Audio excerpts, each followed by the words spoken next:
사무엘상 8장 1절부터 9절까지 한 절씩 교독하겠습니다. 사무엘이 늙음에 그의 아들들을 이스라엘 사사로 삼으니 장자의 이름은 요엘이요 차자의 이름은 아비아라. 그들이 브엘세바에서 사사가 되니라. 그의 아들들이 자기 아버지의 행위를 따르지 아니하고 이익을 따라 뇌물을 받고 판결을 굽게 하니라. 이스라엘 모든 장로가 모여 라마에 있는 사무엘에게 나아가서 그에게 이르되 보소서, 당신은 늙고 당신의 아들들은 당신의 행위를 따르지 아니하니 모든 나라와 같이 우리에게 왕을 세워 우리를 다스리게 하소서 한지라. 우리에게 왕을 주어 우리를 다스리게 하라 했을 때 사무엘이 그것을 기뻐하지 아니하여 여호와께 기도하매 여호와께서 사무엘에게 이르시되 백성이 내게 한 말을 다 들으라. 이는 그들이 너를 버림이 아니요 나를 버려 자기들의 왕이 되지 못하게 함이니라. 내가 그들을 애굽에서 인도하여 낸 날부터 오늘까지 그들이 모든 행사로 나를 버리고 다른 신들을 섬김같이 내게도 그리하는도다. 같이 읽겠습니다. 그러므로 그들의 말을 듣되 너는 그들에게 엄히 경고하고 그들을 다스릴 왕의 제도를 가르치라. 아멘. 8장은 사무엘서 안에서도 굉장히 중요한 그런 위치를 차지하고 있는 본문이기도 하고요. 성경 전체에 있어서도 굉장히 중요한 전환점이 되는 그런 중요한 장입니다. 이전에 사무엘상 전에는 이제 사사시대이죠. 물론 사무엘상이 시작되는 시점도 사사의 그런 시대적 배경을 갖고 있기는 하지만 오늘 이 8장은 이제 사사시대를 마치고 이제 새로운 시대, 왕정시대로 전환되는 그런 매우 중요한 시점에 와 있기 때문에 이 8장이 굉장히 중요한 내용을 담고 있습니다. 이 전에 7장에서는 이제 사무엘이 사사로서 이스라엘을 다스릴 때 굉장한 부흥이 일어나거든요. 7장에 보면 미스바 부흥이라고 하는 내용을 아마 기억하실 거예요. 그때 미스바 부흥이 일어나는 여러 가지 배경이 있는데 그 핵심적인 게 뭐였냐면 첫째는 이스라엘 백성들이 여호와를 사모하는 마음이 먼저 생겨요. 그 전까지는 그 여호와에 대한 마음이 없이 자기 소견에 오른 대로 행하는 그런 이스라엘 백성들의 모습이었다면 첫 번째는 이스라엘 백성들이 여호와를 사모하는 그런 마음이 생기거든요. 그러면서 그 사모하는 마음이 결국은 하나님을 향하게 되면서 이전에 내가 따르던 가치와 질서와 방식들을 돌이켜서 이제 회개하는 거죠. 이제 회개하는 일이 이제 두 번째로 생겨요. 그때 첫 번째 하나님을 사모하고 회개하는 그런 이스라엘 백성들의 모습을 통해서 하나님이 어떻게 일하시냐면 마지막 사사라고 불리는 사무엘을 통해서 이제 말씀이 부어지기 시작해요. 사사 시대는 말씀이 희소하던 시대였잖아요. 그런데 사무엘을 통해서 하나님의 말씀이 부어지기 시작하니까 어떻게 되냐면 부흥이 일어나기 시작한 거죠. 이게 이제 7장에서의 미스바 운동의 일이었어요. 그러니까 말씀으로의 회복이 일어나고 이스라엘이 충만한 하나님의 백성으로서의 삶을 시작한 그 시점. 그러면 이 다음 그 뒤를 잇는 지도자가 굉장히 중요하겠죠. 그 은혜를 계속해서 지속적으로 이렇게 말씀의 그런 은혜를 부을 수 있는 지도자. 이런 이제 지도자를 세워야 하는데 오늘 8장에서 사무엘 다음에 새로운 리더가 세워지는 장면이 나와요. 먼저 1절과 2절에 보시면 사무엘이 늙음에 그의 아들들을 이스라엘 사사로 삼으니 장자의 이름은 요엘이고 차자의 이름은 아비아라. 그들이 브엘세바에서 사사가 되니라. 이렇게 얘기하고 있어요. 그러니까 사무엘의 뒤를 이어서 아들들이 이제 사사로 세워지는 거죠. 그러면 사무엘의 어떤 그 통치 능력과 말씀의 어떤 탁월한 그런 사역자로서의 그런 모습과 비슷한 닮은 아들로서의 어떤 역할들을 기대했을 거잖아요. 그리고 사무엘도 그 아들들을 이렇게 하나님 앞에 드릴 때 그 이름을 이렇게 지으면서 하나님에 대한 또 아들들에 대한 그런 기대 이런 것들이 있었던 것으로 보여요. 첫 번째 아들의 이름이 요엘이에요. 요는 이제 여호와 야훼의 축약형이라고 배우셨죠. 그리고 뒤에 이제 보면 아비야, 야가 뒤로 오면 그것도 축약형으로 되어 있죠. 그래서 요엘은 여호와는 하나님이시다라고 하는 매우 아주 좋은 이름을 가지고 있어요. 그리고 둘째는 아비야 이렇게 되어 있죠. 아브라고 하는 게 이제 아버지 것이거든요. 아비야 하면 이제 소유격으로 돼서 나의 아버지는 여호와이시다. 이런 식으로 굉장히 중요하고 탁월한 이름을 갖고 있었던 사무엘의 아들 두 아들이 이제 그 뒤를 이어서 그 미스바 운동의 말씀의 대부흥의 역사가 이제 사사들을 통해서 이어져야 했잖아요. 그런데 안타깝게도 그 두 아들들의 모습이 그렇게 탁월하지 않았다는 것을 오늘 성경에서는 얘기하고 있어요. 1절에 보면 사무엘이 늙었다라고 하는 표현이 나오죠. 그러니까 7장 미스바 대부흥의 운동의 그 2일과 이 8장 사이의 간격이 매우 길었다는 것을 우리가 생각해 볼 수 있어요. 그러니까 그간에는 별로 큰 일이 없었던 거죠. 성경이 기록하지 않았다라고 하는 것은 그간에 특별한 일이 없이 말씀의 부흥의 역사가 지속적으로 이어져 왔다는 것을 의미해요. 그런데 문제는 8장 사무엘의 늙은 이 시점, 새로운 리더가 세워져야 하는 이 시점에 한 가지 문제가 생겼어요.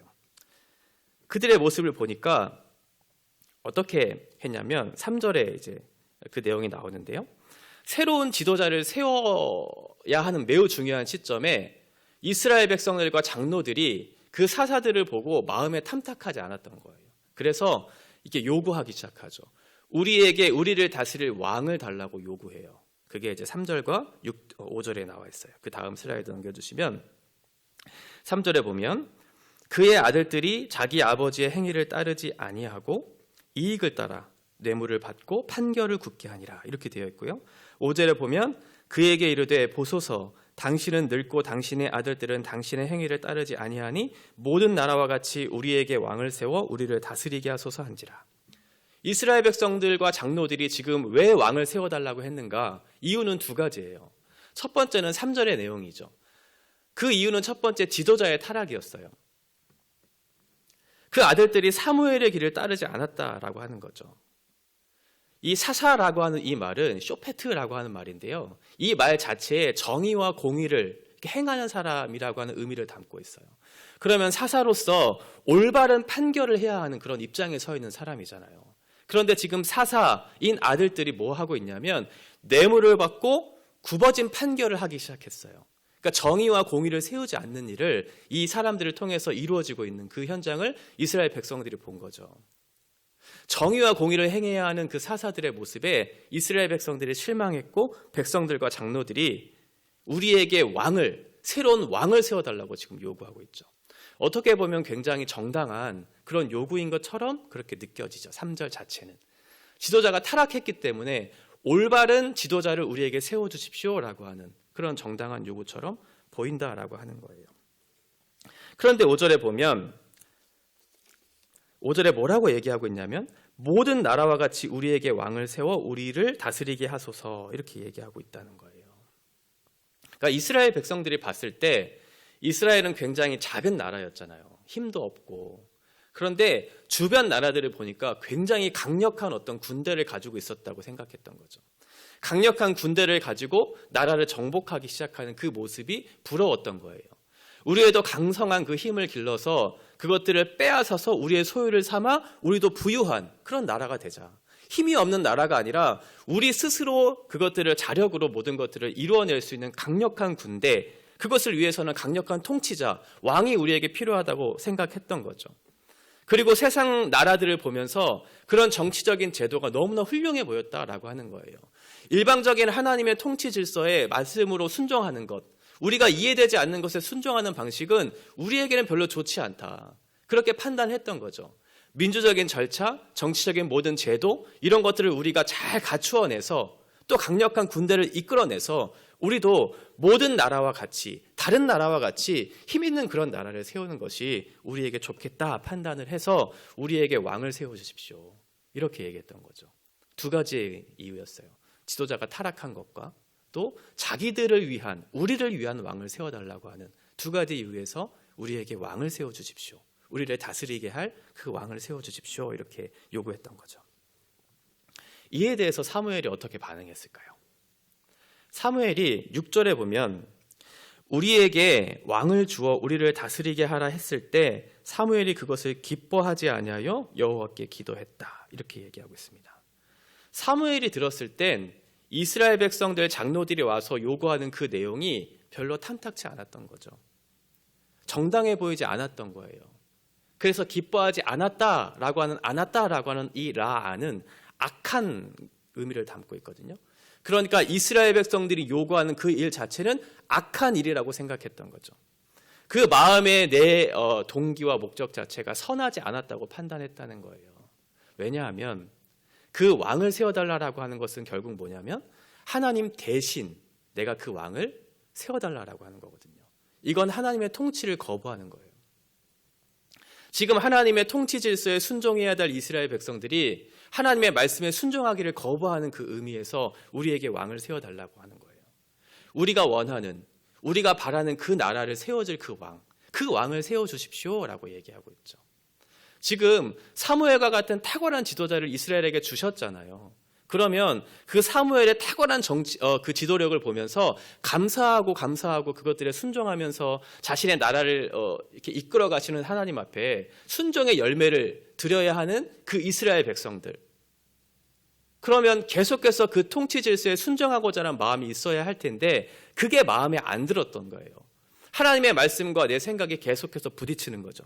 그래서 그 말씀에 부딪히는 지점에서 순종하기를 거부하고 내 뜻, 내가 원하는 것, 세상이 줄 수 있는 그것에 마음을 빼앗겨서 우리에게 왕을 세워달라고 그렇게 요구했기 때문에 사무엘이 이것을 보면서 기뻐하지 않았다. 그러니까 하나님을 대신하는 건 결국은 뭐예요? 우상숭배잖아요. 그러니까 왕이 이스라엘에게 있어서 우상숭배라고 여겼던 것이죠. 이렇게 판단했던 거예요. 그 왕을 대신할, 하나님을 대신할, 하나님의 자리를 대신할 또 다른 왕을 세워서 그 왕이 우리를 통치하게 해달라고 그렇게 얘기하고 있는 거죠. 그러니까 이 사무엘이 이것을 보면서 기뻐하지 않았다 이렇게 얘기하고 있어요. 이 모습에 대해서 하나님은 어떻게 대답하고 있을까요? 하나님은 어떻게 판단하셨을까요? 7절과 8절인데요. 7절 보시면 여호와께서 사무엘에게 이르시되 백성이 내게 한 말을 다 들으라. 이는 그들이 너를 버림이 아니요 나를 버려 자기들의 왕이 되지 못하게 함이니라. 하나님께서 생각했었을 땐 정당하지 않았어요. 그럼에도 불구하고 그 요구를 들으라고 얘기하고 있죠. 그들의 잘못된 생각을 알고 있으면서도 하나님은 그것을 받아들이셨어요. 그러면서 하신 말씀이 뭐냐면 그 이스라엘 백성들이 왕을 세워달라고 요구하는 건 사무엘 너를 버리거나 사무엘 아들들인 두 사람을 버린 것이 아니다. 결국 그들의 동기는 나를 버리려고 하는 그런 목적에서 그 동기에서 이 일을 요구한 것이다 라고 얘기했던 거죠. 하나님을 버린 거예요. 왕을 세워달라고 하는 것. 하나님의 마음이 얼마나 아프셨을까요? 하나님의 백성들을 향한 당신의 마음을 충분히 전달해 주셨고 출애굽에 하나님이 어떠하신 하나님이신지를 경험하게 하셨고 지금도 사무엘이라고 하는 탁월한 선지자를 통해서 당신의 마음을 대변할 수 있는 그 사람을 통해 내 마음이 이렇고 그 말씀에 순종하기를 원한다고 그렇게 얘기하고 있는 하나님의 마음에 이스라엘 백성들은 전면적으로 거부하고 있어요. 나는 싫습니다. 하나님 싫고요. 그 자리 대신 우리를 위한 우리를 다스리게 할 그 왕을 우리에게 주십시오 라고 그렇게 얘기하고 있는 거죠. 그런데 이스라엘 백성들이 이렇게 하나님 대신 다른 왕을 요구하고 있는 이 역사가 지금이 처음이 아니라는 게 문제예요. 8절에 보면 내가 그들을 애굽에서 인도하여 낸 날부터 오늘까지 그들이 모든 행사로 나를 버리고 다른 신들을 섬김같이 내게도 그리하는도다. 애굽에서 인도하여 낸 날부터 오늘까지 그러니까 구원을 받은 이후 지금까지 계속해서 왕을 우리에게 요구해 달라고. 그러니까 하나님 대신 또 다른 왕, 우상을 우리에게 달라고 지금 요구하고 있는 역사를 반복하고 있다는 거죠. 이스라엘 백성들은 계속해서 반복해서 왕을 요구하고 있고 하나님은 그것을 참아내고 계시는 그런 역사가 지금까지 오늘까지 이어지고 있다. 하나님의 마음이에요. 하나님의 대답이 이렇다는 거예요. 하나님을 거부하고 있어요. 하나님의 통치를 거부하고 있어요. 그리고 하나님을 따르는 사람들을 거부하고 있어요. 8절 끝에 보면 내게도 그러하도다 이렇게 표현하고 있거든요. 그러니까 하나님을 믿는 모든 무리들, 그러니까 오늘날로 치면 그리스도인 우리들, 세상으로부터 우리가 버림받고 우리가 공격을 당하는 이유는 그 사람들이 우리가 미워서가 아니라 우리가 하나님의 통치 질서에 순종하는 그 모습을 보면서 우리 또한 거부하는 역사가 일어나고 있다고 얘기하고 있는 거죠. 세상 속에 살다 보면 여러 가지 가치가 충돌하는 지점이 있잖아요. 내가 하나님의 말씀대로 살고자 하면 할수록 우리의 마음속에 거리낌들과 부딪힘들이 계속해서 일어나고 세상으로부터 오는 공격이 수도 없이 공격이 일어나기 시작하죠. 우리에게 이러한 싸움이 있다는 건 어떻게 보면 굉장한 복이에요. 내게 하나님으로부터 오는 그 말씀에 대한 순종을 따라 살고자 하는 거룩한 열망들이 있는데 세상은 그것들을 살지 못하도록 계속 우리를 공격하고 있어요. 그래서 내 마음에 여러 가지 갈등들이 생겨나고 있고 그것으로 인해서 하나님을 붙들고 살아가고자 하는 거룩한 열망들이 우리 가운데 생겨나고 있다면 그것은 우리에게 복이죠. 그런데 세상을 살면서 직장 안에서 가정 안에서 내가 그리스도인으로서 사는 이런 삶의 태도가 세상과 전혀 구분 없이 아무런 거리낌이 없이 아무런 흔들림이 없이 갈등이 없이 살고 있다면 그것은 복이 아니고 오히려 저주죠. 그건 사탄으로부터도 우리가 무시를 당하고 있다는 의미거든요. 하나님 말씀대로 살고자 하는 그런 사람들을 사탄은 가만히 둘 리가 없잖아요. 어떻게 해서든 그 사람이 하나님의 말씀에서 벗어나서 하나님을 멀리 떠나서 우상 숭배하도록 그렇게 공격하고 우리를 조장하고 그렇게 할 텐데 그렇지 않고 세상 속에 그대로 살아가는 사람, 말씀과 전혀 갈등이 없고 세상의 질서에 전혀 갈등이 없는 그런 삶을 살아가는 사람들, 사탄이 건들 필요가 없잖아요. 그대로 두면 넘어질 테니까. 우리 그리스도인들은 그런 갈등들이 있는 거죠. 하나님의 말씀과 세상의 질서와 가치에 충돌하는 지점들이 반드시 있다는 거예요. 그래서 내게도 그러하는도다 이렇게 말씀하고 있어요. 세상이 하나님을 버렸고 세상이 하나님을 따르는 사람들도 버렸다. 이렇게 얘기하고 있는 거죠. 그러면서 하나님께서 내가 왕의 제도를 허용하겠다라고 말씀을 하고 계시지만 두 가지 조건을 우리에게 말씀해 주세요. 그게 9절인데요.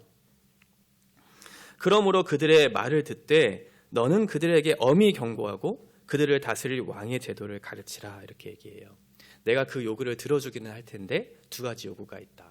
그게 뭐냐면 첫 번째, 엄히 경고했어요. 하나님의 뜻을 전달했어요.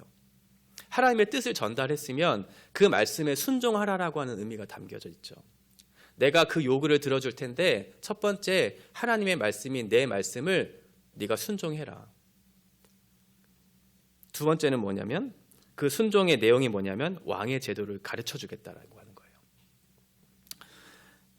왕의 제도라고 번역된 이 말 멜레크 미슈파트는 왕의 정의로운 판결을 얘기해요. 그러니까 내가 왕을 허용할 텐데 이러한 왕을 세우라는 거예요. 왕의 정의로운 통치를 이룰 수 있는 그 왕을 세운다면 내가 이 왕의 제도를 허용하겠다라고 하는 거예요. 그래야 하나님의 뜻에 합한 통치를 할 수 있을 테니까요. 그 하나님의 통치, 마음에 합한 통치를 할 수 있는 왕이라고 하는 그 조건이 어디에 기록되어 있냐면 신명기 17장에 나와 있어요. 17장 14절부터 17절의 말씀인데요. 제가 읽어드릴게요. 내가 내 하나님 여호와께서 내게 주시는 땅에 이르러 그 땅을 차지하고 거주할 때 만일 우리도 우리 주위의 모든 민족들 같이 우리 위에 왕을 세워야겠다는 생각이 나거든 반드시 내 하나님 여호와께서 택하신 자를 내 위에 왕으로 세울 것이며 내 위에 왕을 세우려면 내 형제 중에서 한 사람을 할 것이요 내 형제 아닌 타국인을 내 위에 세우지 말 것이며 그는 병마를 많이 두지 말 것이요 병마를 많이 얻으려고 그 백성을 애굽으로 돌아가게 하지 말 것이니 이는 여호와께서 너희에게 이르시기를 너희가 이후에는 그 길로 다시 돌아가지 말 것이라 하셨음이며 그에게 아내를 많이 두어 그의 마음이 미혹되게 하지 말 것이며 자기를 위하여 은금을 많이 쌓지 말 것이니라. 네 가지가 이렇게 얘기되고 있죠. 첫 번째는 뭐냐면 여호와께서 택하신 자를 내 위에 왕으로 세울 것이며 그러니까 너희의 마음에 드는 너희가 옳다고 여기는 그 왕을 택하지 말고 하나님께서 원하시는 하나님께서 지목하신 그 왕을 택하라고 하는 첫 번째 조건이 있어요.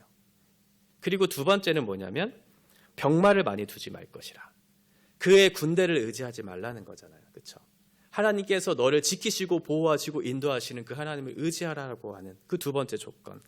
세 번째는 아내를 많이 두어서 그의 마음이 미혹되지 하지 말 것이고, 마지막 네 번째, 은금을 많이 쌓지 말 것이다.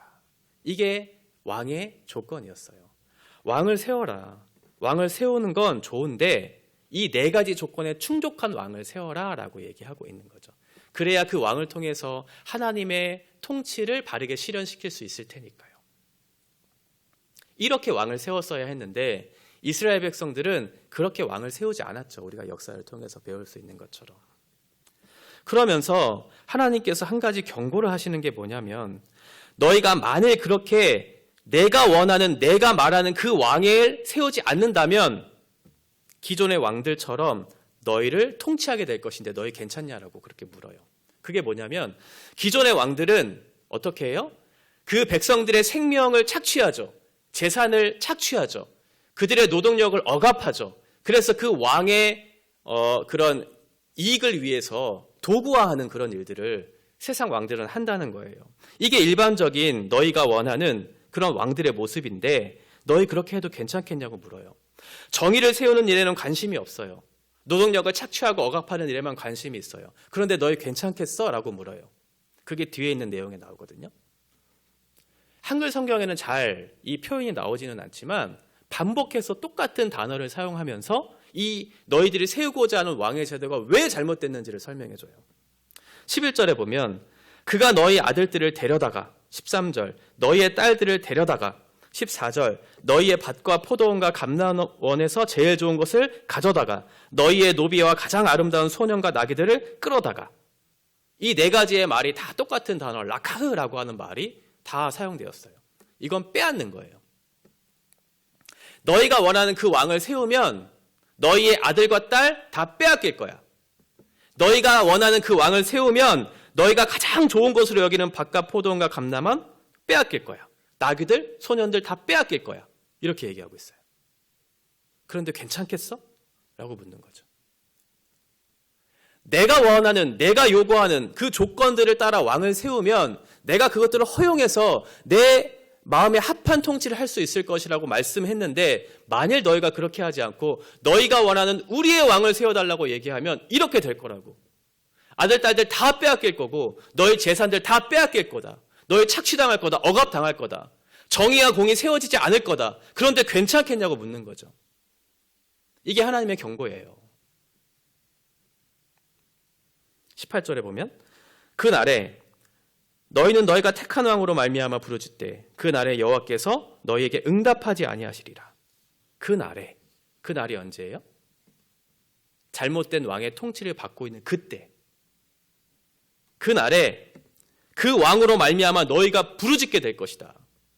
그 왕으로 말미암아 부르짖게 될 때 내가 그 부르짖음에 응답하지 않을 건데 괜찮겠냐고 묻는 거죠.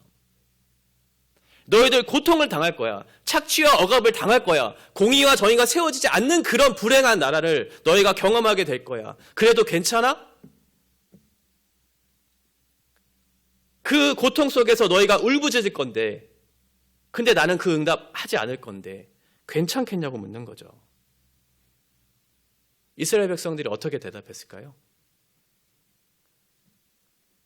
19절에 보면 백성이 사무엘의 말 듣기를 거절하여 이르되 아니로소이다. 우리도 우리 왕이 있어야 하리니. 네, 괜찮아요. 그런 건 별로 중요하지 않아요. 우리가 원하는 왕을 세우는 게 중요해요. 하나님의 통치요?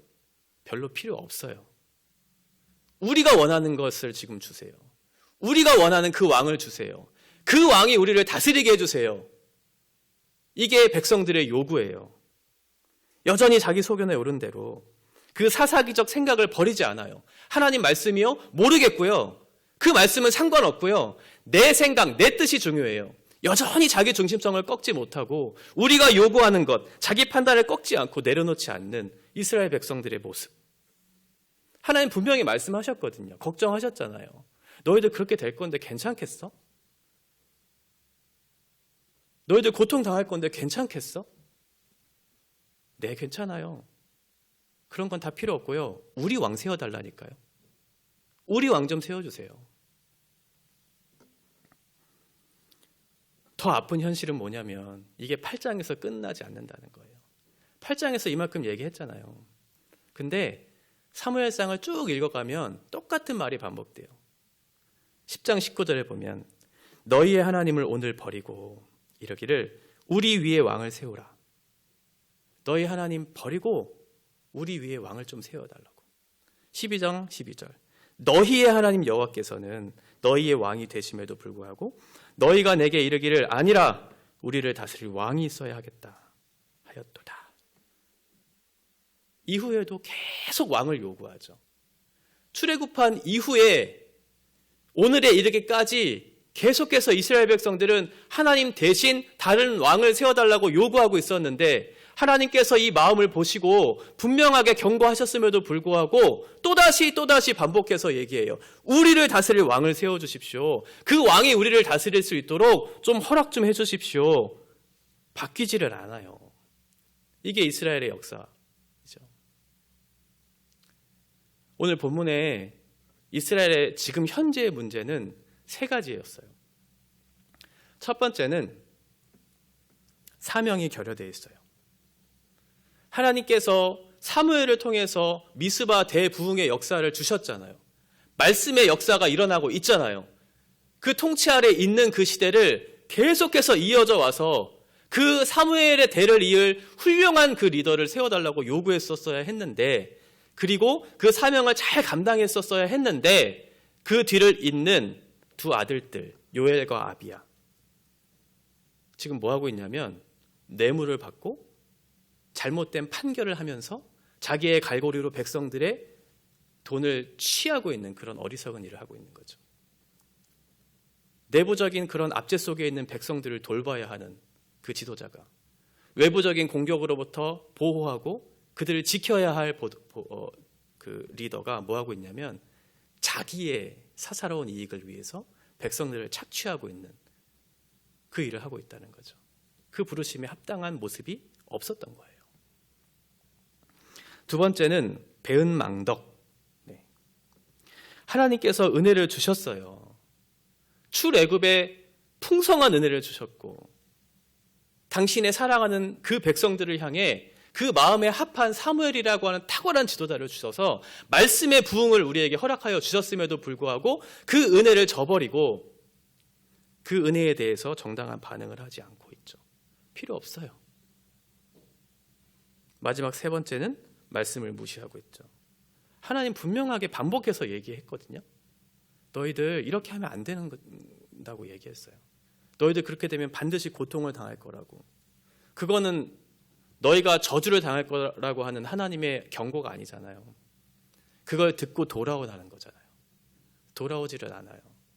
무시해요. 하나님의 말씀과 내 생각이 충돌하는 그 지점에 하나님의 말씀에 순종하려고 하기보다는 내 생각을 꺾지를 않죠. 그 말씀요? 알아요. 근데 안 들을 거예요. 내가 원하는, 우리가 원하는 우리의 왕을 세워달라고 계속해서 요구하고 있죠. 우리는 어떨까요? 우리는 우리의 진짜 왕이신 하나님 앞에 우리의 마음을 두고 우리의 시선을 두고 그렇게 살아가고 있습니까?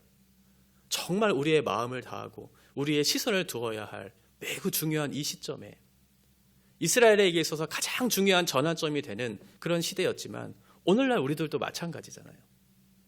오늘날 우리들도 굉장히 중요한 시기를 겪고 있잖아요. 우리 대한민국, 우리 조국교회가 위기 가운데 있다고 그렇게 다들 인식하고 있는 중요한 시점에 우리는 어떻게 하고 있는가?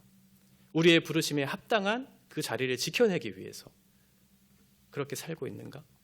하나님께서 주신 그 은혜에 대한 정당한 반응으로 하나님 앞에 살고자 몸부림치고 있는가? 그리고 하나님의 말씀에 대한 순종의 여부를 나를 부인하면서 그 말씀에 합치된 삶을 살려고 그렇게 발버둥 치며 살고 있는가? 하나님께서는 우리에게 기대하고 계시죠. 너의 사명? 그것을 붙잡아라. 내가 그것을 위해서 너에게 은혜를 부어주었고 너에게 지금 말씀을 부어주고 있지 않는가? 이 시대적 사명을 잘 감당하기 위해 하나님께서 주시는 그 은혜와 말씀을 붙잡고 이 세대를 바꾸어내고 올바른 정의와 공의를 세워갈 수 있는 그 나라를 내가 너희를 통해 이루시기를 기대한다고 우리에게 말씀하고 있어요. 우리는 어떻게 반응해야 될까요? 말씀 앞에 순종하고 그 은혜에 대한 정당한 반응으로 우리에게 주신 이 삶을 하나님 앞에 드리는 그런 일들이 우리 가운데 있어야 되겠죠.